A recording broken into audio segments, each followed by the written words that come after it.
I'm George Vard, and I'm a man in the basement. And I'm Emmett. George. Yes, Emmett? Do you work? Yes, you know what? In fact, I do work. Do you, Emmett? Yes, I hang out with you, Emmett. But I used to work in a mine in the Andes. Ah, what did you guys mine? Smiles? Close. Hugs. Oh, that must have been fun. Actually, it wasn't.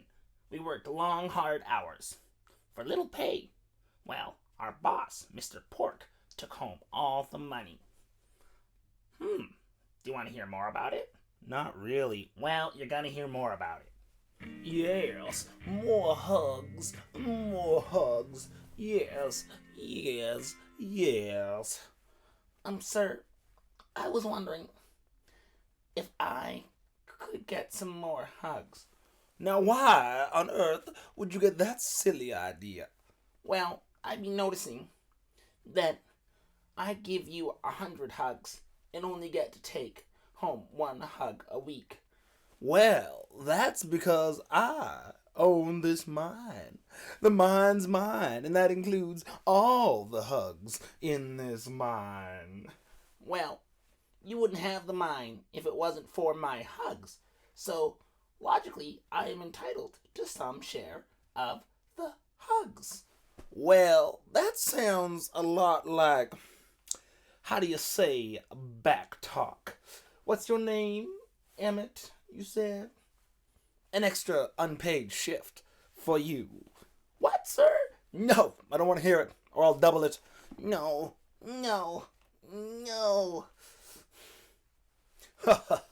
Yes, more hugs, more hugs.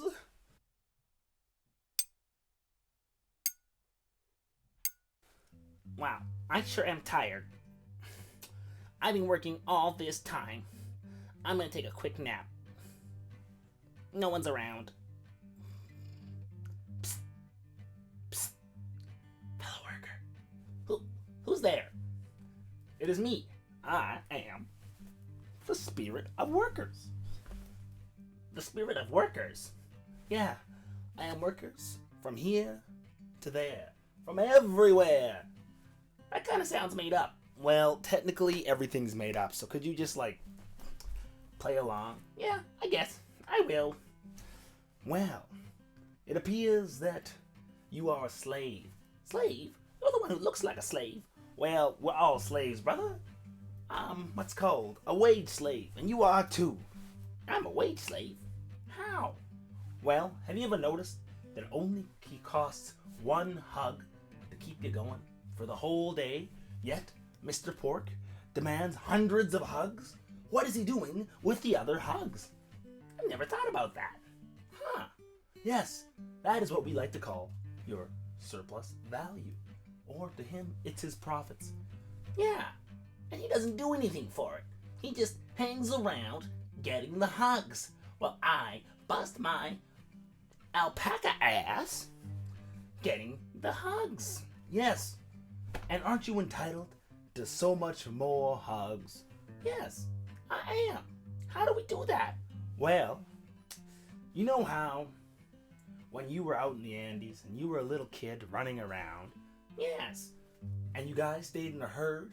Yeah, where the predators would get us. The same thing is for organizing, brother. You must be in a herd or use a nerd. Be in a herd or use a nerd. That makes sense. Yeah, because if you're not in a herd and you try to organize, you could get fired or even worse. Yeah, but how could I get my fellow workers to organize? Well, laborers and union organizers past usually used songs. Some of the first union songs were just hymns that were transferred over so people could remember them easier. Yeah, that sounds cool, but I don't sing hymns. I rap. You rap? Yeah. Whoa, whoa, whoa, whoa, whoa. You're telling me that you organized an entire mine in the Andes through hip hop? Yeah. The E in Emmett stands for MC. So I'm gonna regret this, but do you still remember that rap? Yeah. Do you still know how to use an MPC? You know what? I do. Then kick it. Yo, George, turn up my headphones a bit. Yeah, this is fresh. Yeah, I muck with this. It was 1987.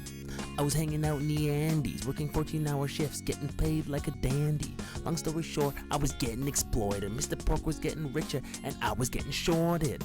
Later, I learned it was easy to see that I was a worker and he was bourgeoisie. So what came next came to me in a dream. The spirit of labor said to organizer I would get creamed.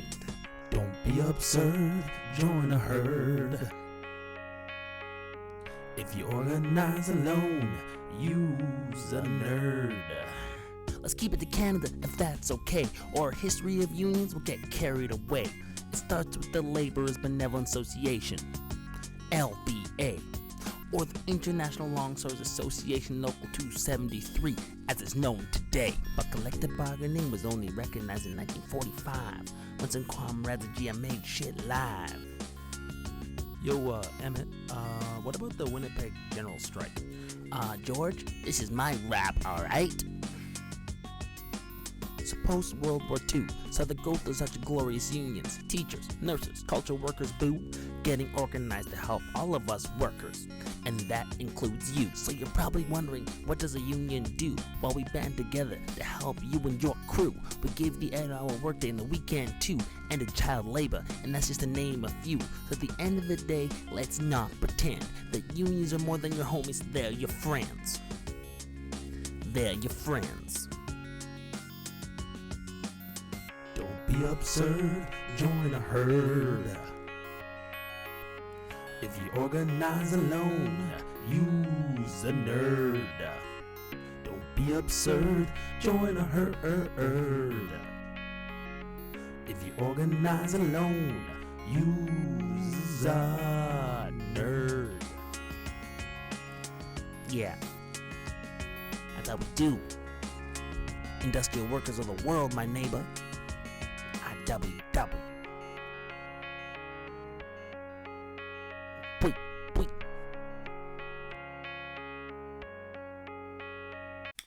Well, I never thought I'd say this, but you pulled through. That was a great rap. I guess things are better now.